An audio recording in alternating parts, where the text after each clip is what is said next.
Today, I'll show you the easiest and most universal way to enter Windows 11 recovery mode. Before we get started, make sure to like this video and subscribe to the channel. This works on virtually every PC, even if your system won't boot properly. Open the Start menu and click the Power button. Now, hold down the Shift key on your keyboard, and while holding it, click Restart. Keep holding Shift until your screen goes blue.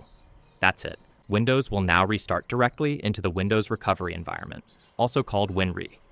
Once you're in, you'll see a blue screen with the title Choose an Option. From here, you have three main paths. Continue simply exits recovery and boots back into Windows normally. Turn off your PC shuts the machine down. And the one you're most likely here for, Troubleshoot, is where all the powerful tools live. Click Troubleshoot, and you'll find two sections. Reset this PC lets you reinstall Windows while choosing to keep or remove your personal files.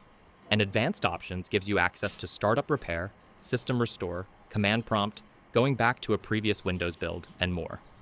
So to recap, Start menu, Power button, hold Shift, click Restart. That's your shortcut into Windows 11 recovery mode from anywhere, anytime, as long as your PC can at least reach the login screen or desktop. If your PC won't boot at all, Windows will automatically enter recovery mode on its own after failing to start 2 or 3 times in a row. So even then, you're covered.